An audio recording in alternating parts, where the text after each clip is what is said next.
उर्भवारा करे सडेड़ा अच्छी निंड मां उठायो तो। So thank you so much Prabhu ji कि आप मिस कॉल देके हम लोगों को उठाते हैं। तो हिंदी में इसका मीनिंग यही होता है ना कि नींद में हम सो रहे हैं और आप ही हमें आके उठाते हैं। तो जैसे ये लाइन आई तो हर्षिता को याद हुआ कि आप हमेशा ऐसा करते हैं। Thank you so much Prabhu जी। तो आपके लिए भी ये है कि लखेत एहसान तुंहिंजा भलासा किए बुलाया मां। सो आफ्टर दिस भजन गुरु को तो शत शत नमन है। गुरु जी आपको भी शत शत नमन है हर्षिता का। Thank you so much. लेकिन वो तो कह रही थी, वीना जी तो ऐसे गा रही थी। कौन सा भजन गाई थी? कौन सा भजन गाई थी? सुना था तुमने अभी वीना जी का भजन? यस प्रभु जी। कौन सा था? प्रभु जी भजन वो था ना, कौन सा था? पुराना भजन था, उसी क्या? के बेस पे था ना, अगर तुम न होते, उसी पे हाँ, अगर भजन। तुम ना होते, हाँ, अगर दीपक ना होते। जी, आपका सवाल क्या था हर्षिता? प्रभु जी हर्षिता का क्वेश्चन ये है कि भक्ति में आत्म साक्षात्कार होना जरूरी है। अरे वाह, क्या बात है! बताओ इसका आंसर। हर्षिता ही बताएगी। प्रभु जी हर्षिता को नहीं पता। नहीं हर्षिता नहीं, ने हर्षिता को सब पता है भाई। बताओ। नहीं नहीं प्रभु जी सच में नहीं पता। कहीं पर ऐसे ही देखा था कि भक्ति इम्पोर्टेंट है, ये समझ में आ रहा है, भक्ति में भाव होना इम्पोर्टेंट है, पर भक्ति में आत्म साक्षात्कार का कनेक्शन नहीं क्लियर हो रहा है। तो हम्म, हर्षिता जानना बहुत बढ़िया। बता दो आंसर, बता दो तुम्ही। प्रभु जी नहीं पता, सच में नहीं पता। नहीं पता, ओके। तो ये कह रही हो, आप कह रही हो कि भक्ति में काफी लोग होते हैं, भक्ति करते हैं, उन लोगों का लक्ष्य एक ही रहता है कि भाई बस भगवान की भक्ति करें। युग युग की बात है, जब द्वापर था, त्रेता था, तो लोग सिर्फ भक्ति करते थे और उन्हें ईश्वर प्राप्ति हो जाती थी। ऐसा नहीं कि ईश्वर प्राप्ति उसमें नहीं हुई। साक्षात्कार मतलब ईश्वर प्राप्ति। तो ईश्वर प्राप्ति उसमें भी भगवान कृष्ण आके दर्शन दिए, किसको? सबको दिए, जितने भी थे, है ना। यहाँ तक कि जिन राक्षसों ने भी उनका नाम पुकारा ना, उनको भी भगवान ने दर्शन दिए। उन्होंने भी, काफी लोग थे, जय विजय से रिलेटेड काफी लोग ऐसे थे जिन्होंने संकल्प रखे कि हम, हमारी मृत्यु भी हो तो भगवान के हाथ से हो, है ना।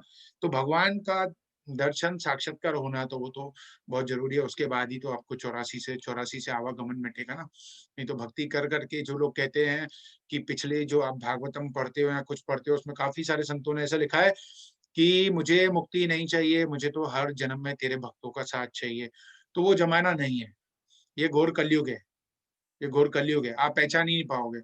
अगर आपके सामने कोई भगवान कृष्ण खड़े हो जाए, तो आप उनके अंदर दोष देखोगे, आप गुरु के अंदर दोष देखोगे, आप भक्तों के अंदर दोष देखोगे। बैठे बैठे एक एक सेकंड में तो दोष देखते हैं सबके अंदर। थोड़ी सी कोई बात बोल दो, अगर अनुकूल बोल दो बात, तो बड़े खुश हो जाएंगे, वाह वाह मेरी तारीफ कर दी आज गुरुजी ने।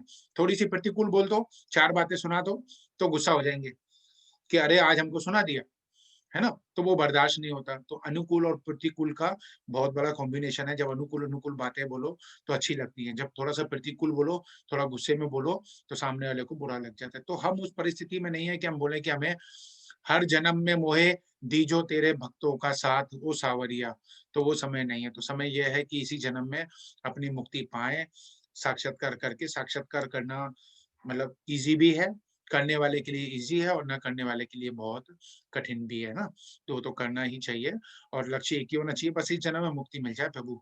दूसरा जन्म नहीं चाहिए, दोबारा जन्म नहीं चाहिए। जन्म मरण का चक्कर बहुत गंदा है, बहुत गंदा है अर्षिता, बहुत गंदा है। कैसे, मतलब सोचो मत किस तरीके से जन्म हो रहा है। देखो ना जाके, तुम तो माँ हो, तुम्हें तो पता है कैसे जन्म हो रहा है। हमने तो हॉस्पिटलों में जाके देखा है। जब हमारे गुरु ने कहा, जब भगवान ने कहा गीता में जाके हॉस्पिटल में देखो, तब हमने वहां पर जाकर देखा है किस कंडीशन में बच्चा निकलता है, खून में लथपथ होता है। कौन सा जन्म अच्छा है, कौन सी मृत्यु अच्छी है। एक मर जाए तो पूरा परिवार शोक में आ जाए, एक मर जाए तो वो मरना नहीं चाहता, जिसकी मृत्यु आ रही है वो मरना नहीं चाहता, और उसके बाद भी एक फोटो टंग जाएगा। कितना तुमने किया जिंदगी भर, क्या गया बदले में? एक फोटो टंग गया। कितना भी कर लो, कितना भी कर लो परिवार के लिए। जी। हरे कृष्ण प्रभु जी, हरे कृष्ण एवरीवन। प्रभु जी वही आज है ना, अर्पिता जब पूजा करने बैठी तो अचानक से पता चला कि नीचे एक डॉगी का किसी ने स्कूटी चला दिया उसके पैर पे, और उसका पैर थोड़ा सा बैन हो गया और टूट गया है उसका। तो he is crying since yesterday evening, है ना। तो वो कल से रात से ना बहुत रो रहा है, बहुत परेशान हो रहा है। तो ऐसे पूजा करते-करते अर्पिता को भी बहुत दुःख हुआ, आँसू आया आँखों में से कि ऐसा लग रहा था कि हम तो एटलीस्ट मानुष जन्म में एटलीस्ट भगवान का नाम ले सकते हैं, भगवान से प्रार्थना कर सकते हैं, but he is keep crying. वो सिर्फ रोता जा रहा है और चिल्लाता जा रहा है और कुछ भी नहीं कर पा रहा है। तो मतलब ऐसे लिटरली लगा कि ना वाक़ई में ये जन्म कितना अनमोल है कि at least we can chant, we can call Krishna, कि हम बोल सकते हैं कृष्णा प्लीज़। और वो तो बोल भी नहीं पाता कि कृष्णा प्लीज, वो तो सिर्फ रोता जाता है। तो इसलिए इट्स वेरी इंपॉर्टेंट कि हमें 84 से मुक्ति का लक्ष्य वाकई में आप जो बोलते हैं उसे पकड़ के ही रखना है। और थैंक यू प्रभु जी, हमें हमेशा इसी रास्ते पे लगाए रखना और ये प्लेटफॉर्म हमेशा चलाते रहना ताकि हम 84 से मुक्त हो जाएं। थैंक यू प्रभु जी, हरे कृष्णा। अरे वाधायूं लख लख वाधायूं। प्रभु जी किसका बर्थडे है? एक तो मोनिका के भाई का है। नाम क्या है मोनिका आपके भाई का? दूसरा समर्थ का है और तीसरा किसका था भैया? वो रेखा के पापा का था। मोनिका नाम क्या बेटा? हरे कृष्णा प्रभु जी, करण नाम है। करण। एक करण का है, समर्थ का है। समर्थ कहाँ गया? समर्थ है, समर्थ बैठा हुआ है। समर्थ जी। हरे कृष्णा। हरे कृष्ण। वाधायूं लख लख